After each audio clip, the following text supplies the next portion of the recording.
Chapter 2. Extracts from various letters from the same to the same. September 26th. Do you know where I go to read your letters? Across the road into the grove. There is a little dell there where the sun dapples the ferns. A brook meanders through it. There is a twisted mossy tree trunk on which I sit, and the most delightful row of young sister birches.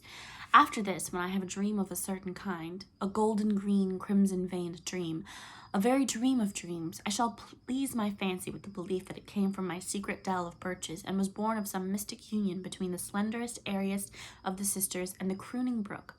I love to sit there and listen to the silence of the grove. Have you ever noticed how many different silences there are, Gilbert? The silence of the woods, of the shore, of the meadows, of the night, of the summer afternoon. All different because all the undertones that thread them are different. I'm sure if I were totally blind and insensitive to heat and cold, I could easily tell just where I was by the quality of the silence about me. School has been keeping for 2 weeks now, and I've got things pretty well organized. But Mrs. Braddock was right. The Pringles are my problem, and as yet I don't see exactly how I'm going to solve it in spite of my lucky clovers. As Mrs. Braddock says, they are as smooth as cream and as slippery. The Pringles are a kind of clan who keeps tabs on each other and fight a good bit amongst themselves, but stand shoulder to shoulder in regard to any outsider. I have come to the conclusion that there are just 2 kinds of people in Summerside, those who are Pringles and those who aren't. My room is full of Pringles, and a good many students who bear another name have Pringle blood in them. The ringleader of them seems to be Jen Pringle, a green-eyed bantling who looks as Becky Sharp must have looked at 14. I believe she's deliberately organizing a subtle campaign of insubordination and disrespect with which I'm going to find it hard to cope. She has a knack of making irresistibly comic faces, and when I hear a smothered ripple of laughter running over the room behind my back, I know perfectly well what has caused it. But so far, I haven't been able to catch her out in it. She has brains, too, the little wretch, can write compositions that are 4th cousins to literature, and is quite brilliant in mathematics. Woe is me. There is a certain sparkle in everything she says or does, and she has a sense of humorous situations which would be a bond of kinship between us if she hadn't started out by hating me. As it is, I fear it will be a long time before Jen and I can laugh together over anything. Myra Pringle, Jen's cousin, is the beauty of the school, and apparently stupid. She does perpetuate some amusing howlers, as, for instance, when she said today in history class that the Indians thought Champlain and his men were gods or something inhuman. Socially, the Pringles are what Rebecca Dew calls the elite of Summerside. Already, I have been invited to 2 Pringle homes for supper, because it is the proper thing to invite a new teacher to supper, and the Pringles are not going to omit the required gestures. Last night, I was at James Pringle's, the father of the aforesaid Jen. He looks like a college professor, but is in reality stupid and ignorant. He talked a great deal about discipline, tapping the tablecloth with a finger, the nail of which was not impeccable, and occasionally doing dreadful things to grammar. The Summerside High had always required a firm hand, an experienced teacher, male preferred. He was afraid I was a little too young. A fault which time will cure all too soon, he said sorrowfully. I didn't say anything because if I had said anything, I might have said too much. So I was as smooth and creamy as any Pringle of them all could have been, and contented myself with looking limpidly at him and saying inside of myself, "You cantankerous, prejudiced old creature." Jen must have got her brains from her mother, whom I found myself liking. Jen in her parents' presence was a model of decorum, but though her words were polite, her tone was insolent. Every time she said Miss Shirley, she contrived to make it sound like an insult, and every time she looked at my hair, I felt that I was just plain carroty red. No Pringle, I am certain, would ever admit it was auburn. I liked the Morton Pringles much better, though Morton Pringle never really listens to anything you say. He says something to you, and then while you're replying, he's busy thinking out his next remark. Mrs. Stephen Pringle, the widow Pringle, Summerside abounds in widows, wrote me a letter yesterday. A nice, polite, poisonous letter. Millie has too much homework. Millie is a delicate child and must not be overworked. Mr. Bell never gave her homework. She is a sensitive child that must be understood. Mr. Bell understood her so well. Mrs. Stephen is sure I will too if I try. I do not doubt Mrs. Stephen thinks I made Adam Pringle's nosebleed in class today by reason of which he had to go home, and I woke up last night and couldn't go to sleep again because I remembered an I hadn't dotted in a question I wrote on the board. I'm certain Jen Pringle would notice it and whisper will go around the clan about it. Rebecca Dew says all the Pringles will invite me to supper except the old ladies at Maplehurst, and then ignore me forever afterwards, as they are the elite. This may mean that socially I may be banned in Summerside. Well, we'll see. The battle is on, but it is not yet over, won or lost. Still, I feel rather unhappy over it all. Can't reason with prejudice. I'm still just as I used to be in my childhood. I can't bear to have people not liking me. It isn't pleasant to think that the families of half my pupils hate me, and for no fault of my own. It is the injustice that stings me. There go more italics, but a few italics really do relieve your feelings. Apart from the Pringles, I like my pupils very much. There are some clever, ambitious, hard-working ones who are really interested in getting an education. Lewis Allen is paying for his board by doing housework at his boarding house, and isn't a bit ashamed of it. And Sophie Sinclair rides bareback on her father's old gray mare 6 miles in and 6 miles out every day. There's pluck for you. If I can help a girl like that, am I to mind the Pringles? The trouble is, if I can't win the Pringles, I won't have much chance of helping anybody. But I love Windy Poplars. It isn't a boarding house, it's a home. And they like me. Even Dusty Miller likes me, though he sometimes disapproves of me and shows it by deliberately sitting with his back turned towards me, occasionally cocking a golden eye over his shoulder at me to see how I'm taking it. I don't pet him much when Rebecca Dew is around because it really does irritate her. By day, he is a homely, comfortable, meditative animal, but as he is decidedly a weird creature at night. Rebecca says it is because he is never allowed to stay out after dark. She hates to stand in the backyard and call him. She says the neighbors will all be laughing at her. She calls in such fierce, stentorian tones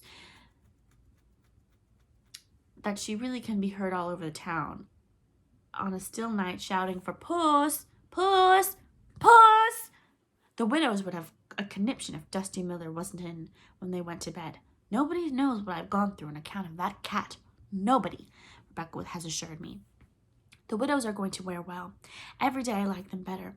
Aunt Kate doesn't believe in reading novels, but informs me that she does not propose to censor my reading matter. Aunt Chatty loves novels. She has a hidey hole where she keeps them. She smuggles them in from the town library, together with a pack of cards for solitaire and anything else she doesn't want. Aunt Kate doesn't want Aunt Kate to see. It is in a chair seat, which nobody but Aunt Chatty knows is more than a chair seat. She has shared the secret with me because I strongly suspect she wants me to aid and abet her in the aforesaid smuggling. There shouldn't really be any need for hidey holes at Windy Poplars, for I never saw a house with so many mysterious cupboards. Though to be sure, Rebecca Dew won't let them be mysterious. She's always cleaning them out ferociously.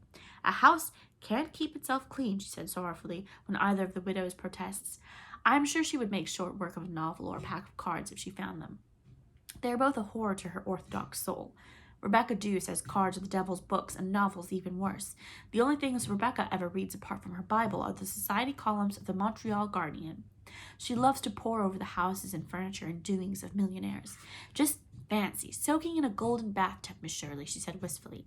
But she's really an old duck. She's produced from somewhere a comfortable old wing chair of faded brocade that just fits my kinks and says, "This is your chair. We'll keep it for you."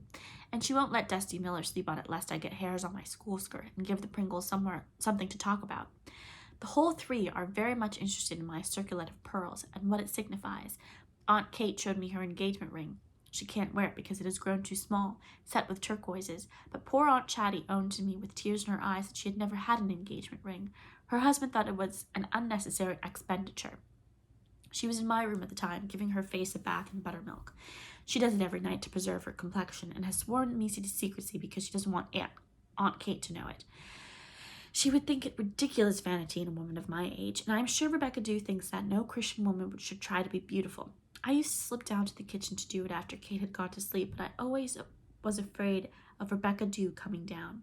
She's ears like a cat's, even when she's asleep. If I could just slip in here every night and do it. Oh, thank you, my dear. I have found out a little about our neighbors at the Evergreens. Mrs. Campbell, who was a Pringle, is 80. I haven't seen her, but from what I can gather, she's a very grim old lady. She has a maid, Martha Montgomery, almost as ancient and grim as herself, who is generally referred to as Mrs. Campbell's woman. And she has her great-granddaughter, little Elizabeth Grayson, living with her. Elizabeth, on whom I have never laid eyes in spite of my 2-week sojourn, is 8 years old and goes to the public school by the back way, a shortcut through the backyards, so I never encounter her going or coming. Her mother, who is dead, was a granddaughter of Mrs. Campbell, who brought her up also, her parents being dead. She married a certain Pierce Grayson, a Yankee, as Mrs. Rachel Lynde would say. She died when Elizabeth was born, and as Pierce Grayson had to leave America at once to take charge of a branch of his firm's business in Paris, the baby was sent home to old Mrs. Campbell. The story goes that he couldn't bear the sight of her because she had cost her mother's life, and has never taken any notice of her. This, of course, may be sheer gossip, because neither Mrs. Campbell nor the woman ever opens her lips about him. Rebecca Dew says that they are far too strict with the little Elizabeth, and she hasn't much of a time of it with them. She isn't like other children, far too old for 8 years. The things that she says sometimes. Rebecca, she says to me one day, suppose just as you were ready to get into bed you felt your ankle nipped. No wonder she's afraid to go to bed in the dark, and they make her do it. Mrs. Campbell says there are to be no cowards in her house. They watch her like two cats watching a mouse, and boss her within an inch of her life. If she makes a speck of noise, they nearly pass out. It's hush, hush, all the time. I tell you that child is being hush-hushed to death, and what is to be done about it? What indeed? I feel that I'd like to see her. She seems to me a bit pathetic. Aunt Kate says she is well looked after from a physical point of view. What Aunt Kate really said was, they feed and dress her well, but a child can't live by bread alone. I can never forget what my own life was before I came to Green Gables.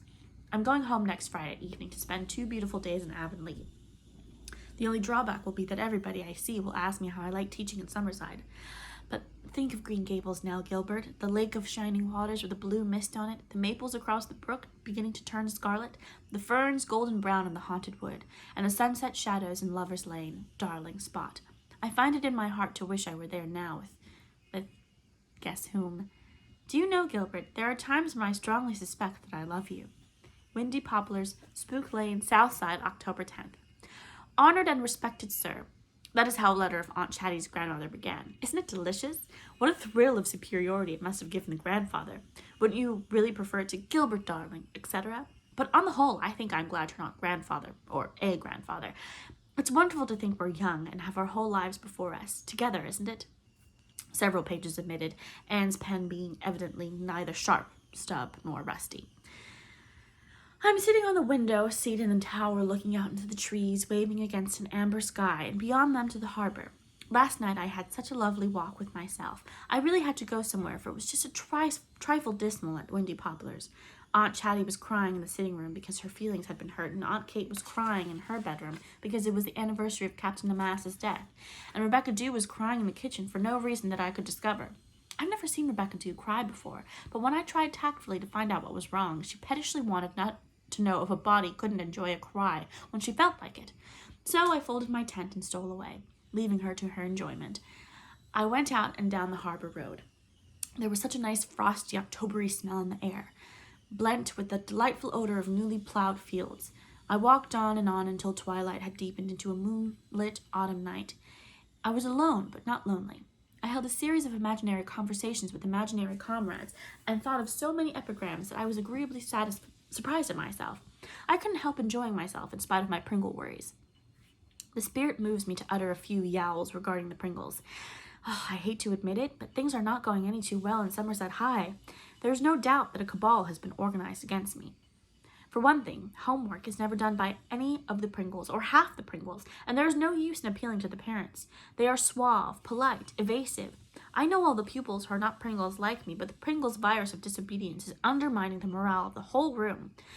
One morning, I found my desk turned inside out and upside down. Nobody knew who did it, of course, and no one could or would tell who left on it another day the box out of which popped an artificial snake when I opened it. But every Pringle in the school screamed with laughter over my face. I suppose I did look wildly startled. Jen Pringle comes late for school half the time, always with some perfectly watertight excuse, delivered politely with an insolent tilt to her mouth. She passes notes in class under my very nose.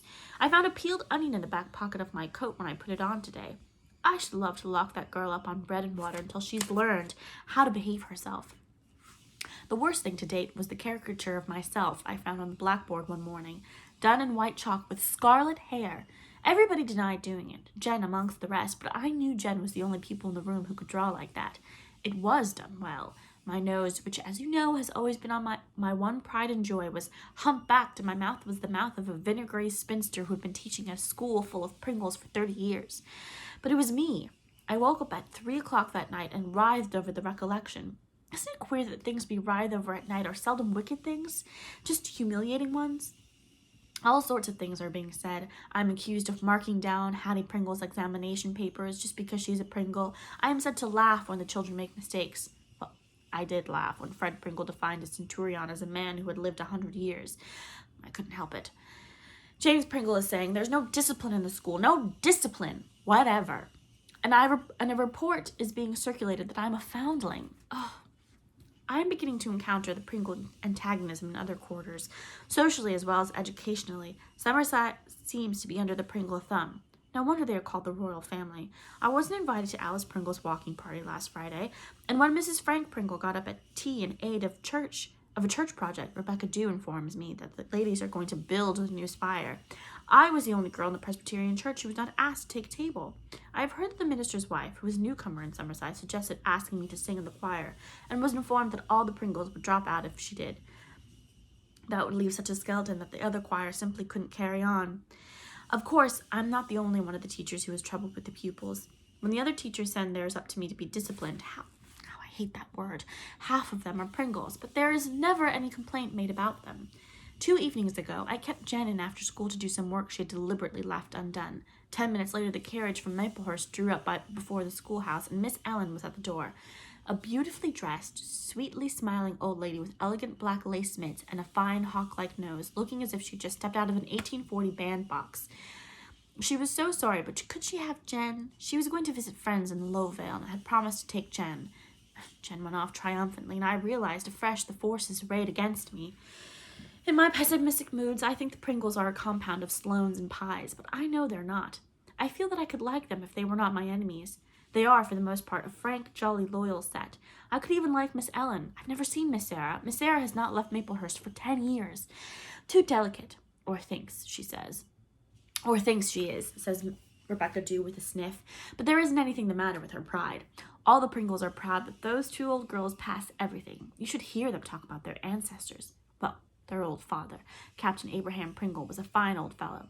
His brother, Myram, wasn't quite so fine, but you don't hear the Pringles talking much about him. But I'm desperate afraid you're going to have a hard time with them all. When they make up their mind about anything or anybody, they've never been known to change it. But keep your chin up, Miss Shirley. Keep your chin up. I wish I could get Miss Ellen's recipe for pound cake, sighed Aunt Chatty. She's promised it to me time and again, but it never comes. It's an old English family recipe. They're so exclusive about their recipes. In wild, fantastic dreams, I see myself compelling Miss Ellen to hand that recipe over to Aunt Chatty on a bended knee and make Jen mind her P's and Q's. The maddening thing is that I could easily make Jen do it myself if her whole clan weren't backing her up in her devilry. 2 pages admitted.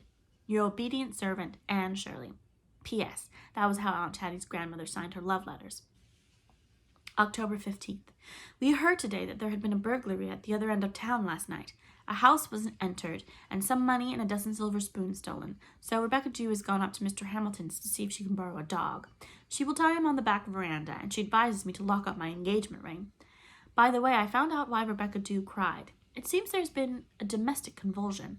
Dusty Miller had misbehaved again, and Rebecca Dew told Aunt Kate that she would really have to do something about that cat. He was wearing her to fiddle string. It was the 3rd time in here, and she knew he did it on purpose, and Aunt Kate said that if Rebecca Dew would always let the cat out when he meowed, there would be no danger of his misbehaving. Well, this is the last straw, said Rebecca Dew. Consequently, tears. The Pringle situation grows a little more acute every week. Something very impertinent was written across one of my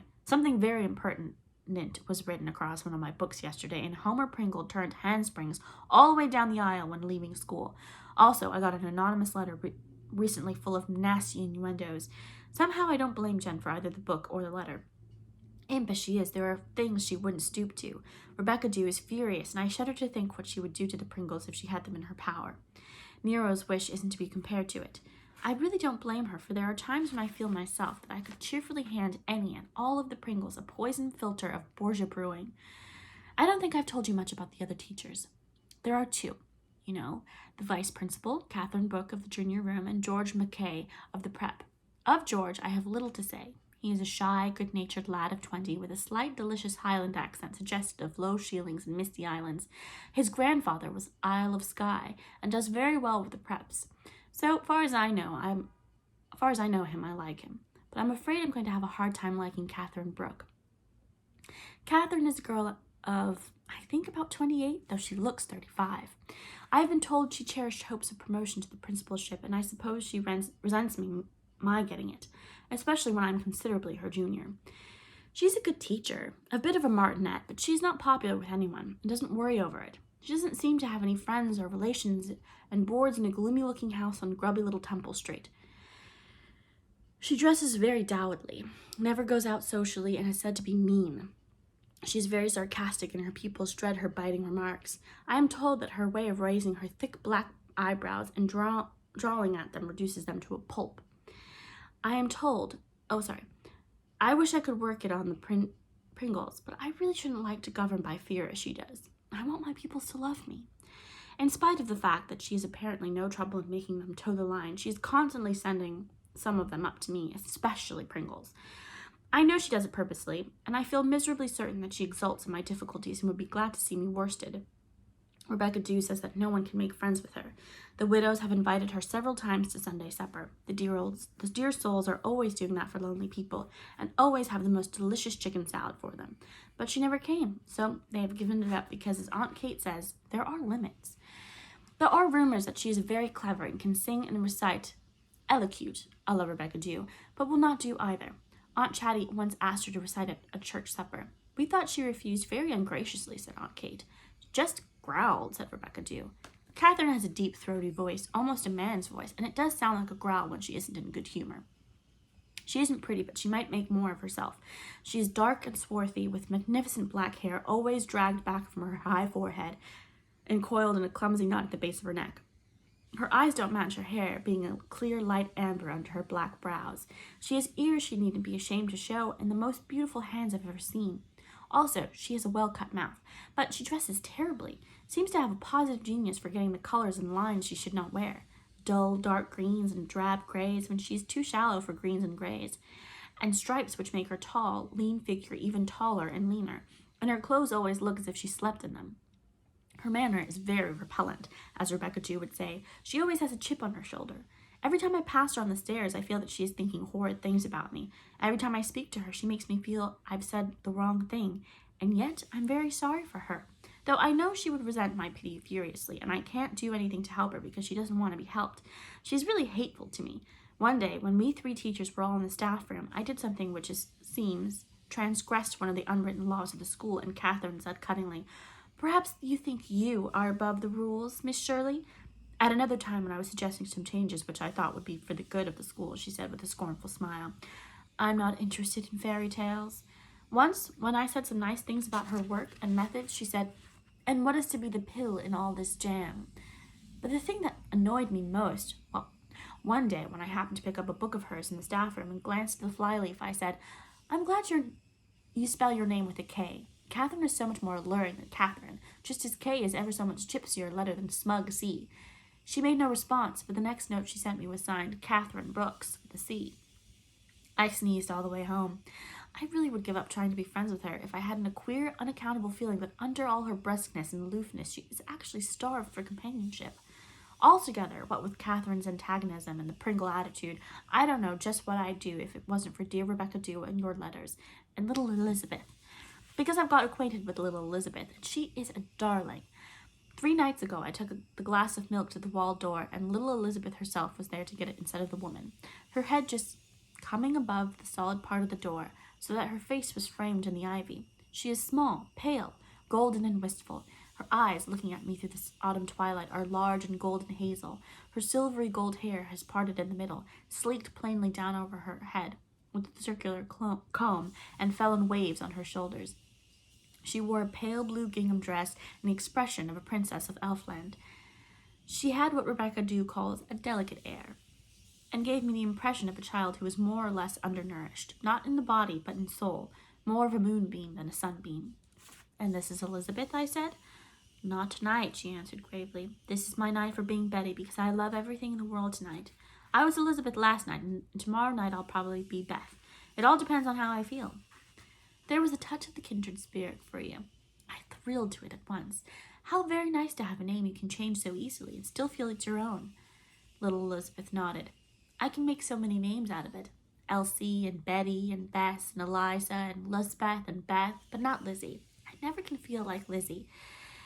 "Who could?" I said. "Do you think it silly of me, Miss Shirley? Grandmother and the woman do."